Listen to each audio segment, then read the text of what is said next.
He slid my access badge across the table before I'd even sat down. Not an envelope, not a letter. My badge. The one that opened bank portals, insurer dashboards, and rooms executives pretended not to understand. Grant Holloway pushed it with 2 fingers. Casual, like spare change. No HR, no paper trail, just muscle memory arrogance. "Let's keep this efficient," he said, already leaning back. Then he started asking questions that had nothing to do with work. How I was feeling, whether I was sleeping well, if I planned to slow down. His voice carried that polished concern men use when they want credit for empathy without paying for it. Finally, he smiled and delivered the line he'd come to say. "Pregnancy changes priorities. This role doesn't have room for that. I am Lila Hayes, Director of Compliance Strategy. I am the reason our credit lines don't evaporate during reviews and our insurance premiums don't spike after executive mistakes. I don't chase headlines. I prevent disasters. Banks recognize my name. Insurers trust my documentation. Grant knows exactly who I am. He just believes speed beats safeguards. There was no termination letter, no policy citation, no HR script. Just Grant explaining the company needed someone fully committed, repeating it slowly, as if cadence could substitute legality. When I asked what performance issue justified this, he said leadership requires decisiveness. When I asked who approved it, he said leadership did, singular. Grant measures power by how fast he can act. I measure it by what survives scrutiny. He waved away my questions, calling this a clean transition, clean for him, risky for everyone else. I could already see the exposure forming, quiet and undeniable. I didn't argue. I didn't raise my voice. I took notes. Silence is a better witness than outrage. Grant stood, signaling the meeting was over. Already reaching for his phone like I was a resolved notification, I picked up my badge, felt its familiar weight. Then asked one question, steady and professional. Should I notify our insurers myself? Or will legal handle that? Grant laughed, sharp and dismissive. That won't be necessary. He didn't notice my pen stop. He didn't notice how confidence can sound exactly like ignorance, right before it becomes expensive. As the new year begins, I'm curious, what plans are you carrying with you into these first quiet days? And what are you hoping finally falls into place? This time, I truly hope the year ahead meets you with steadier ground and gives back some of what you've been working toward. Where are you listening from right now if this story speaks to you? Stay with me and subscribe, because what happens next is where silence starts turning into consequences.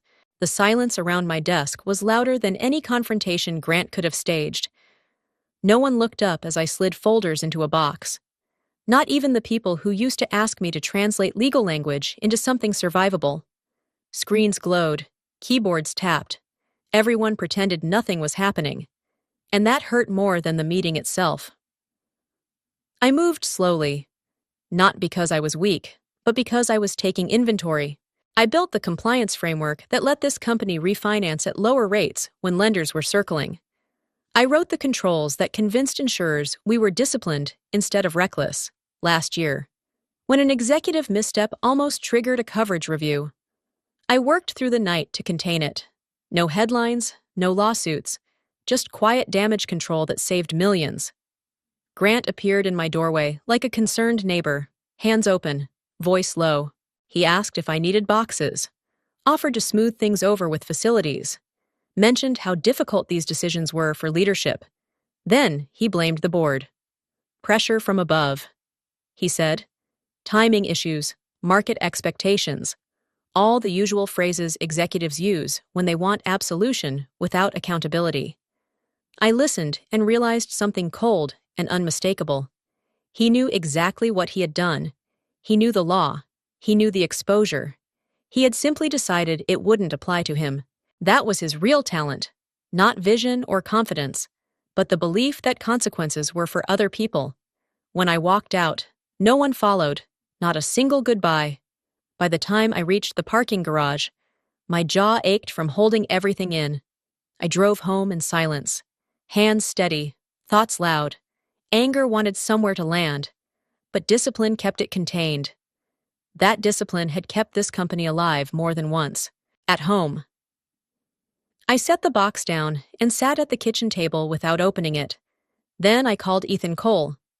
I didn't explain the meeting in detail. I didn't complain. I just said I'd been let go and that it was over. He listened without interrupting, the way he always did when something mattered. There was a pause on the line, long enough for my breath to catch. Then he asked one question, calm and precise. Did he put the reason in writing? I swallowed and answered honestly. Yes. I slept that night without dreams. Not because I was calm, but because something inside me had gone still. In the morning, Ethan didn't rush to fix anything. He didn't raise his voice or talk about lawsuits or revenge. He listened, then asked me to sit, as if what mattered now was precision, not emotion. He spoke plainly. Being fired for pregnancy wasn't just wrong, he said. It was a governance trigger. Companies insured their leaders against mistakes, not against deliberate violations of protected rights. Pregnancy discrimination sat high on every insurer's list, especially under directors and officers' coverage. When that line was crossed, protection didn't weaken, it disappeared. I followed every word. This wasn't my world, but it touched it. I understood frameworks, thresholds, escalation paths.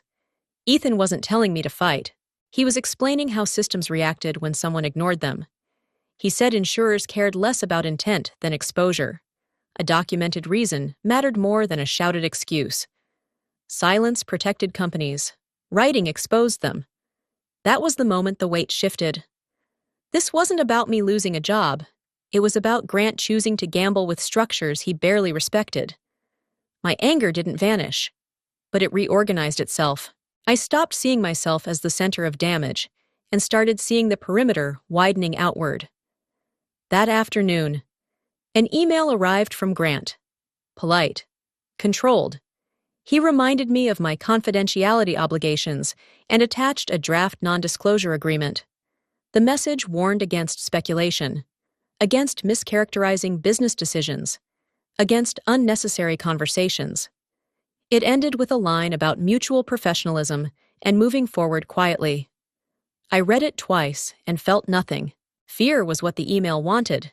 Compliance was what it expected. What it revealed instead was urgency. Grant wasn't trying to protect the company. He was trying to protect himself before anyone else asked questions.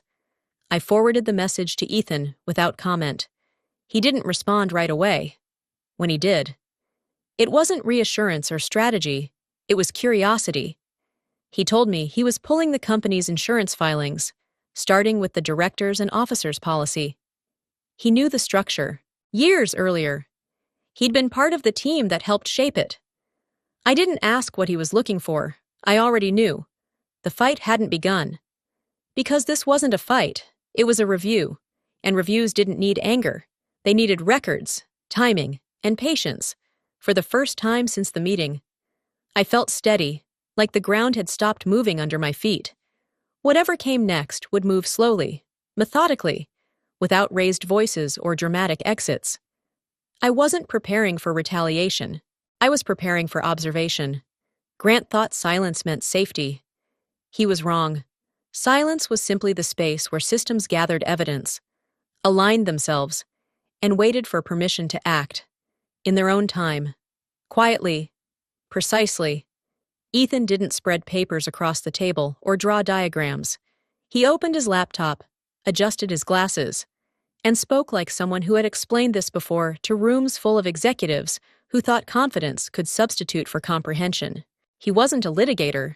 He was a risk and governance advisor. Someone companies hired quietly before trouble. Not after. Years ago. He had helped design insurance frameworks for multiple corporations, the kind meant to absorb mistakes without collapsing the structure. He pulled up the directors and officers policy and scrolled slowly, deliberately. This wasn't a hunt, it was a confirmation. He pointed to a section labeled Conduct Exclusions, then another on ethical violations. The language was plain, almost boring, which made it dangerous.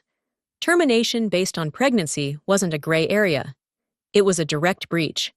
Coverage didn't shrink under those circumstances. It stopped. What surprised me wasn't the clause itself. It was how little it required. No lawsuit, no press, no accusation, just notification. The policy demanded disclosure of material governance violations through approved compliance channels.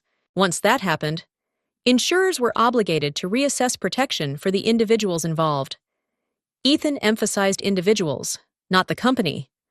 That distinction tightened something in my chest. I asked if this meant going after Grant. Ethan shook his head. This wasn't pursuit. It was sequence. Systems didn't care about motives or emotions. They reacted to triggers. A documented reason in writing was one of them. Grant had supplied it himself. The room felt smaller as the implications settled. I thought about how this would look from the outside. A fired employee, a pregnancy, an advisor partner. It could be painted as retaliation, and that mattered to me. I didn't want revenge. I wanted distance, dignity, and quiet. Ethan listened, then said something that steadied me. The notification wouldn't come from us. It couldn't. There were independent compliance intermediaries whose sole function was to review and escalate governance risks. Anonymous, procedural, boring in the way that dismantled power without spectacle. He named one, a firm I recognized from past audits. The decision point hovered there, unspoken. Once the notice was filed, nothing could be controlled. No apology could reverse it. No explanation could soften it. I wasn't pushing a button. I was stepping aside while the machine did what it was built to do. I nodded. Slowly. My hesitation wasn't fear. It was gravity. Ethan began preparing the documentation. Careful, detached. The notification would list facts only, no names attached, routed through the intermediary, no accusations, just compliance. As he worked, I felt the tension sharpen into focus. This wasn't personal anymore. It was structural. Grant had forgotten a clause everyone ignored because it rarely activated. Forgotten clauses were the most honest ones. They waited patiently, gathering relevance, until someone arrogant enough handed them reason to exist. The next part is only understood by the truly observant. Don't miss it. I said yes without ceremony, not because it felt brave, but because it felt correct. Decision has a temperature, and this one was cold. There would be no lawsuit, no press release, no righteous speech, only procedure, followed exactly, because procedure was the point. The email took less than 5 minutes to draft. No emotion, no accusation, no names. It listed dates, language used, and a single attached document containing the termination reason in writing. It cited the relevant governance category and requested a standard coverage review. When I read it back, it sounded like something written by a machine. That was intentional. Machines don't get accused of revenge. I watched Ethan send it through the intermediary's portal and felt nothing dramatic. No relief, no satisfaction, just alignment. Once submitted, the process didn't belong to us anymore. That was the ethical line I needed. We weren't pushing, we were reporting. The shift inside the company came faster than I expected. Grant didn't know what had been filed, but he sensed movement. He called his general counsel first, then human resources, then scheduled a leadership check in that wasn't on the calendar an hour earlier. Control looks like confidence until it starts making noise. By late afternoon, my phone lit up with a message from a former colleague. Short. Careful. Something's happening. Legal's panicking. I didn't reply. Observation requires distance. Grant tried next. A voicemail. Friendly on the surface, strained underneath. He talked about misunderstandings and collaboration, about resolving things internally. The word internally came up 3 times. I deleted it without listening again. That evening, Ethan received a call from someone he knew, a lawyer adjacent to the review. The conversation was brief, professional. When he hung up, he didn't smile. "They're asking how exposed the executive team is," he said. I asked what the response was. There was a pause. Then he quoted it exactly. If D&O steps back, we're exposed. The words settled heavily. Not because they were dramatic, but because they were factual. Exposure wasn't punishment. It was reality without insulation. It meant personal risk, frozen decisions, and boards that suddenly remembered their duties. Grant would fight this. I knew that. He would deny intent, shift blame, demand explanations. But none of that mattered now. The process didn't argue. It reviewed.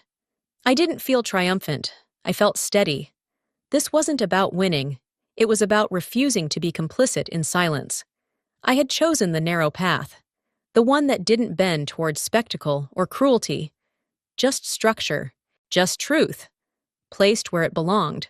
And once placed, it could not be retrieved. Momentum replaced silence the moment the coverage review began. The insurer's request arrived without drama. A neutral notice asking for clarification, documentation, and timelines. It was procedural language, but inside the company, it landed like an alarm. Reviews meant pauses, and pauses frightened people who lived on speed. Grant reacted immediately. He demanded explanations before questions had finished forming. He called human resources into meetings that felt more like interrogations. He insisted the termination had followed policy, that the decision was operational, not personal. When that didn't settle the room, he shifted tone and blamed process failures. HR handled it, he said, repeating the phrase as if repetition could create truth. The insurer asked again. This time, more precisely. They wanted the written rationale, internal correspondence, and confirmation of compliance review. The request wasn't accusatory, it was methodical. I watched from a distance as documents were gathered, emails surfaced, and timelines tightened. Each step narrowed the story Grant could tell. He tried to reframe me next. In one meeting, my name came up with an edge I recognized.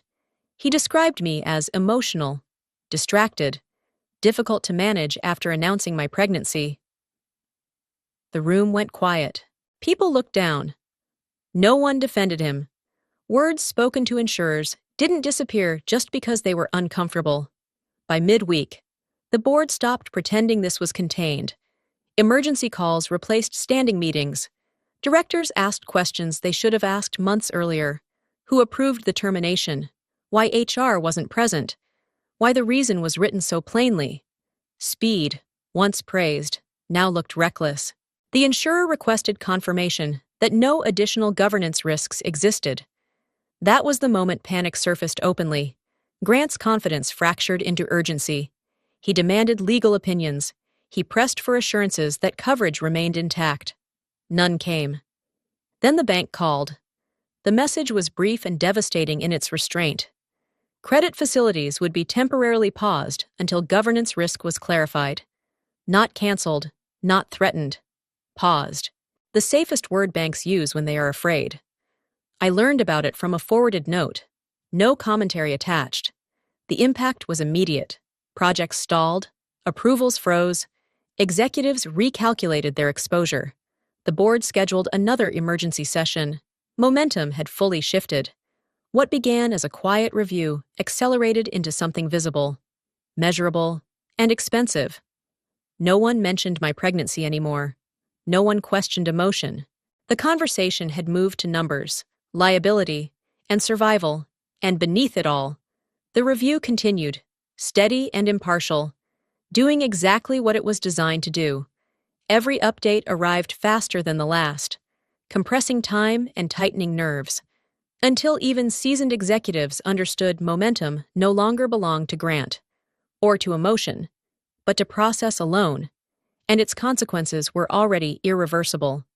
If you watch until the end, you will understand what everyone else missed. The notice arrived without warning, and yet it felt inevitable.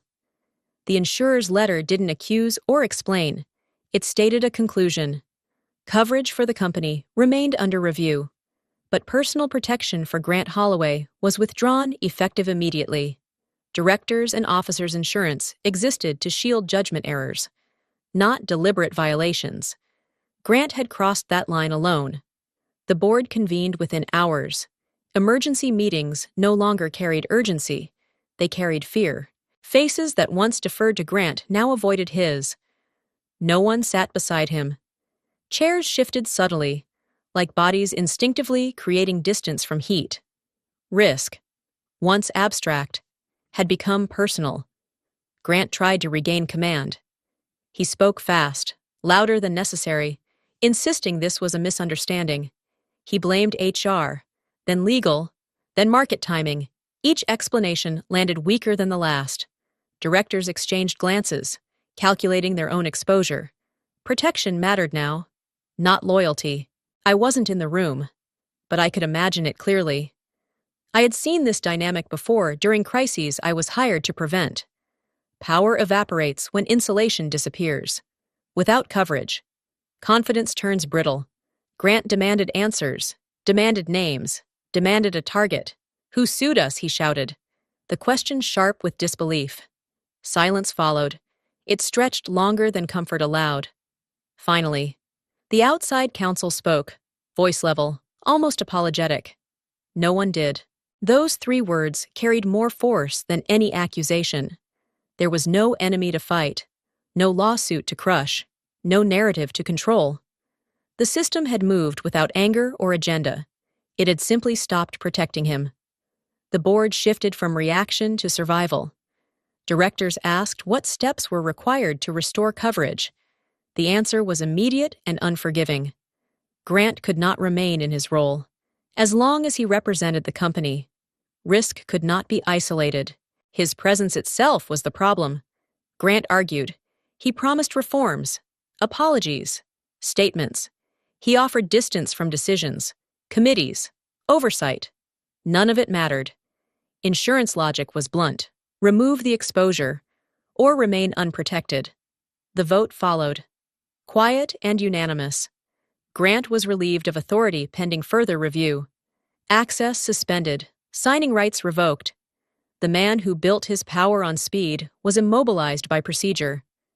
I felt no rush of triumph when I heard. Satisfaction arrived colder, steadier. This wasn't revenge. It was consequence unfolding exactly as designed. Each domino had fallen because the one before it had been pushed by arrogance, not by me.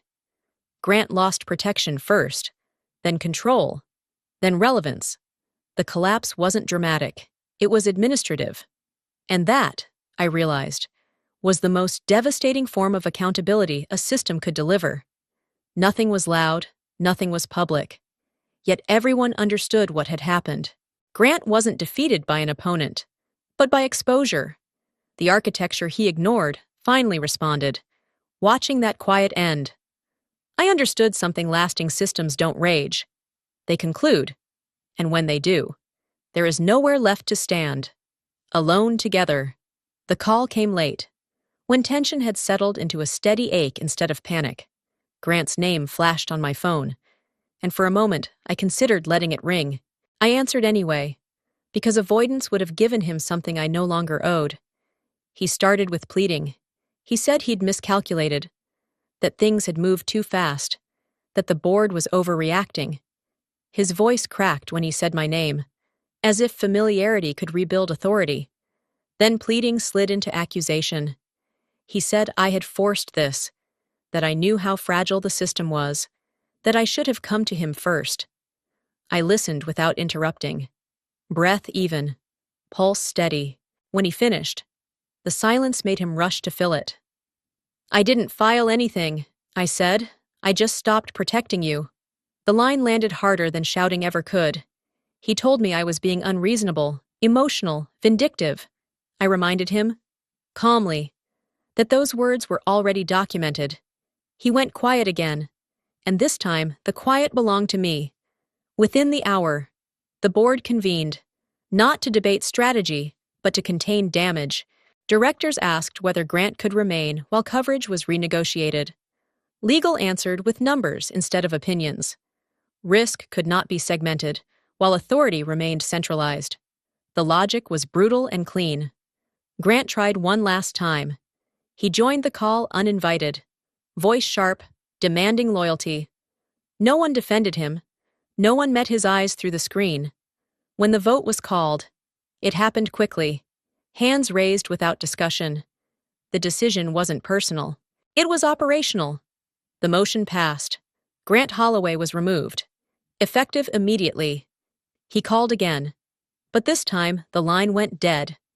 His access to corporate systems had already been revoked. Email credentials disabled.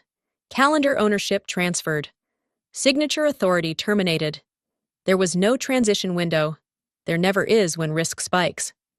I felt the pressure lift, replaced by a cold clarity. This wasn't victory, it was resolution.